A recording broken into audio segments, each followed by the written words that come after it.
Okay, hey guys, I know y'all haven't seen me in months, and the reason why was for June I just couldn't get it together, to be totally honest. I tried to do a reading for the channel, nothing worked out, and then for July, when I had the time, my electronics wasn't working. And then when my electronics was working right, I had to go do something. I came back and I forgot, and time just totally got away from me. So I'm sorry, but I am going to attempt to do better. This is going to be obviously for August, my birthday month. Go August, people, especially Virgos. Hint, hint, for those that keep asking what sign of my sun sign. You know, I don't really go by sun signs because when you deal with astrology, the sun sign is just like one little thing out of the whole chart. But for those that have been asking, I am a Virgo. If you haven't noticed by, you know, the way I like to always read and analyze stuff. But other than that, okay. So this is going to be, what should I do? Fire or water? Water. That easy. This is going to be water, and I'm actually using this deck. I was trying to look for the book thing. The Crystal Oracle. And that looks backwards. Either way, I'm using the Crystal Oracle, and I don't know every stone in this deck. Actually, this is the second time I'm using this deck since I've got it. So, and I haven't had a chance to really work through and connect with it. And while I do know stones, I only know the stones that I work with. So, this is going to be for our water signs for the month. And you can see this is like the second time. This deck is still tight. I like my decks when they're like loose and the cards are kind of old. Which most people do, unless you're like collecting decks, then you probably like them spanking brand new and still smelling like the box. But, let's go ahead. Let's see what comes out. And this is kind of tight, and I'm gonna just go with it. Oh, lapis lazuli. So right off the bat, with lapis lazuli, lapis lazuli is really good for protection. But when I think of lapis lazuli, I think of ancestry, honestly. This is selenite green. Now, to me, selenite is an amplifier. So I don't know what selenite green actually means. I want to look in the book for that in a second. But, you know, to me, it's like, when I think of course, the color green, I think of the land, which to me is also another form of our ancestors, because it's the land we live on, the land that's always been here before us. And this is clear quartz, which clear quartz to me is anything and everything, to be totally honest. I'll see what the book says about clear quartz, because to me that's anything and everything. And again, this is for my water sign, Snowflake Obsidian. Don't even remember. It's been a long time since I worked with Snowflake Obsidian, so I'm gonna be reading a book a lot for this reading. Let me get one more card. And this is aquamarine, which is a stone, ironically, I have never worked with. I don't even think I have it. 1 second. Okay, let's see. Where is the book? Let me make sure I got these in order of the way I pulled them. Aquamarine was last. 1, 2, 3, 4, 5. Okay. So I'm gonna stick to my meaning of lapis lazuli, because when I think of lapis lazuli, I see protection. I also see like a deep primal protection, like ancestry or anything dealing with ancestors. That's what lapis lazuli means to me. So green selenite. Is this in alphabetical order? Hopefully. Selenite green, green selenite green. SE. Does anybody else, when they're doing it, I'm looking up something alphabetically, they got to say the alphabets on their head? Because I do. Okay, it says, life is a river of dreams. Simply relax and enjoy the journey. Over the coming days, you will find yourself daydreaming and envisioning your life as you would truly love it to be. So, okay, yeah. Selenite, accelerating the land, life, I get it. Your thoughts are bathed in tranquil pleasures, and then it goes into light and love stuff that I'm not into. Keep an open mind, and all about trusting the magical healing power of love to transform your life. Now, with trusting in the magical healing power of love to transform your life, my definition of love is, y'all should know that I like to look up words. So when you go to the etymology, which is the history of how the word was used back to the origin of the word, when you do that, the word love comes down to the word will and desire. So when someone says trust and love, they're actually telling you to trust in your will and your desire. So with the lapis lazuli, they're saying your will and desire at this time is being protected, and it's a primal protection.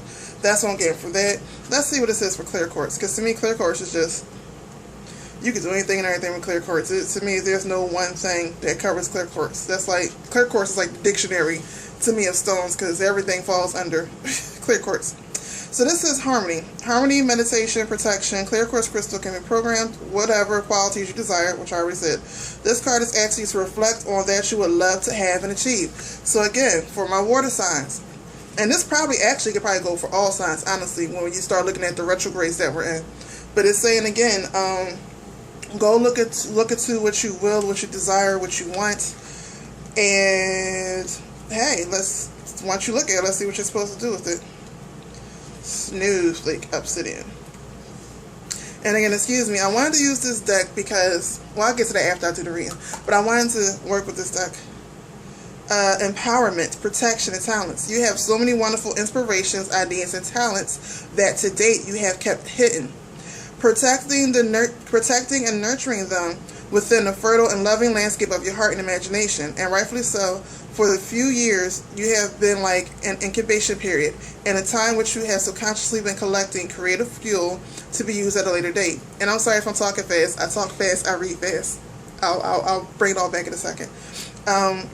You will soon begin to express and empower your ideas and inspirations as you discover practical applications for them in the physical world. It's time for you to shine. Don't hold back no longer.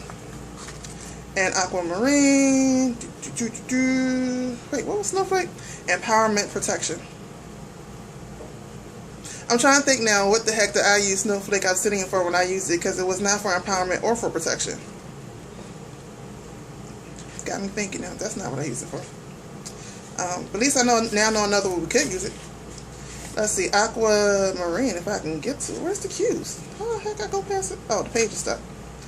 Aquamarine is moderation, energy, tolerance, gentleness, compassion, feminine God. Whether you're male or female, you can overcome a current conflict by reflecting upon and applying moderation, tolerance, and gentleness and compassion. These qualities are not weakness, rather they are strengths. What is called for your present is great compassion and time. Love and light stuff now. As you look back on this current episode, you will release a valuable lesson.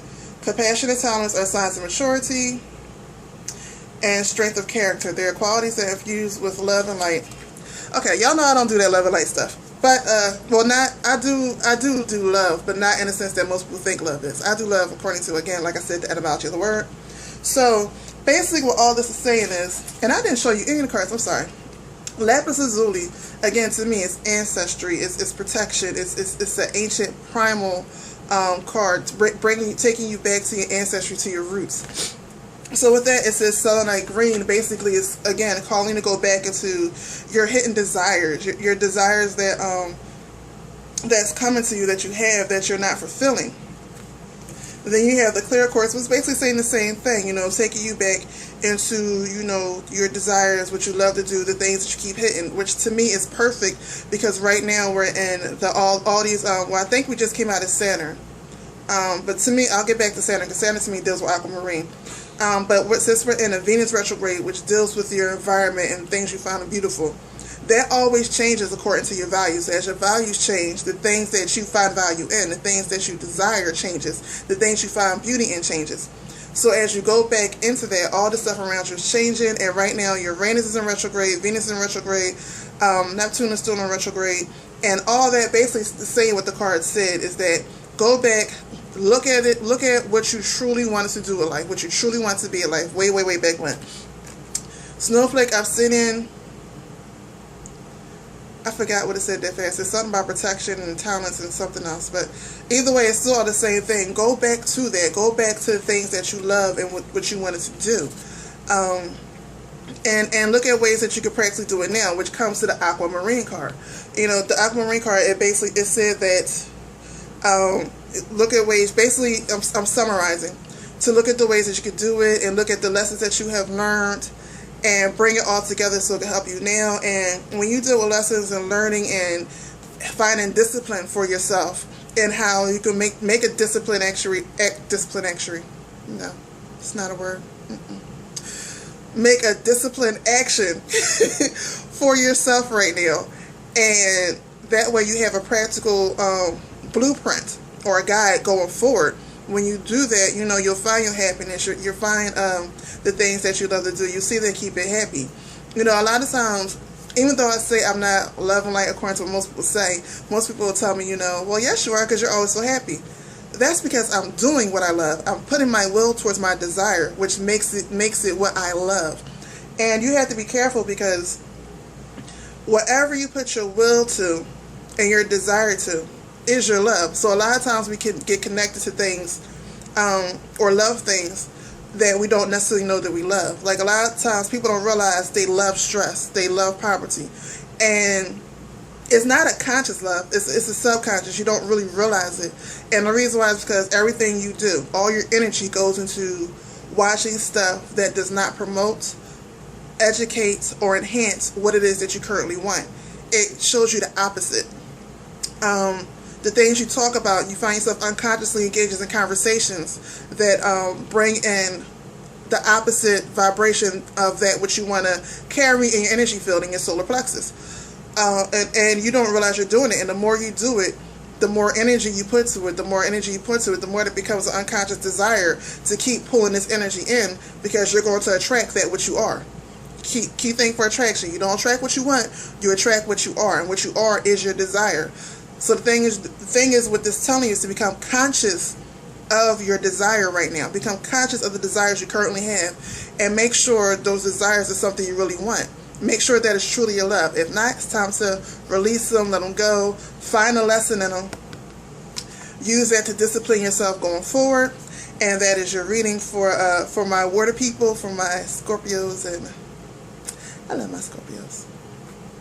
But anyway, that is I just want to throw that out there. I just felt like saying the word Scorpio, honestly. But that is for all my water signs out there. This is your reading for the month of August. Don't forget, this month, as every month, we have 2 shows. One show being on Seeking Empowerment. This show is all about looking at your environment, looking at things around you, how they affect you. Again, which goes right along with the cards and goes along with the month of August. As we go into the harvest season, it's time to clean up and make sure the harvest is coming back the way that we want it. The seeds already been planted, but it's time to till the soil and do the work and make sure, you know, we get the things done. The other show is Practical Spirituality, which we have, which we are talking about healing and manifesting with stones. And we have a guest. Well, first I'm gonna stop saying guest. Marianne ain't a guest. She's an honorary host now. We all know the Gratitude Goddess. She comes on the show when she wants and does what she wants, and I allow her to do that because we love having her. But also we have, as a guest, we have Elijah. Now, for those of you who don't know, Elijah is she's a practicing nurse, and she's also a certified crystal healer. And most of y'all know, or if y'all don't know, I do not like people working on my energy. I hate that. When most people try to, you know, just give me a reading from a distance that don't know me, they'll inbox me because they see things or heard certain things, and they always misread my energy. And so I'm very protective about who taps in my energy, because it's very easily misled. I'm misled. I can talk today. I can talk today, and I'm going to talk right today. Yep, yes I am. It's easily misread. So with that, you know, I don't let too many people tap into me, but I went ahead and I got a crystal healing session. It was actually more crystal healing / alignment session from her, and it wasn't long distance. She's actually here local in South Florida. For those of you, another secret, I'm in South Florida. Most of y'all know that anyway, but she's actually here in South Florida. So those here in South Florida, you can look her up. And I'm not gonna lie, it was a very, very weird feeling, but that's just my body. My body just does weird things anyway. But afterwards, it felt so good, and I felt so light, and I had so much energy. And my skin actually, not the next day, but I would say the day after, so 2 days after the session, my skin actually looked a little lighter, and I was shocked. I had little weird twitches here and there as my body attuned to the alignment and the correcting that she did. But it was really good, and I was really surprised because, like I said, I don't let some people work on me. And when it comes to messing with my energy, for me, that's But she was really cool. So with that, I asked her to come on the show. So this month, she's going to be talking about manifesting and healing with crystals and stones. And oh my God, she has some beautiful stones. Oh, I wanted to take some. I mean, she don't got the little ones, she got the big ones. But I'm rambling now because I've missed y'all. But yeah, so tune into that. I'll put all that information in the bottom. And of course, because this month's about stones, I'm about to do a shameless plug. Yes, I am. Yes, I am. boom, my book, Colors and Stones, Stones and Colors. This is basically for preschool children, but what it does is it teaches you the colors. This word right here, I can read, yes I can. It teaches you this word right here, colors, with your stones. And not only that, it tells you practically what the stones can be used for, different pages, and it gives you a question that you can ask your child, preschool children, just to, engage them into the book. So that's a little peek into the book, and this is available on Amazon. You can also go on my website, which will eventually take you back to Amazon anyway. But you can go on my website too, and this book is available for preschool age. And actually, I've had a couple people tell me that they booked the book for themselves because it helped them learn the stones, like at least the stones that's in the book, real simple, real easy, and how to easily work with them. So that's my shameless plug for my book. I've missed y'all so much, and I'm gonna shut this video down. And this was the reading for my water people. Stay blessed to be a blessing, y'all. Love y'all. Mwah. Peace.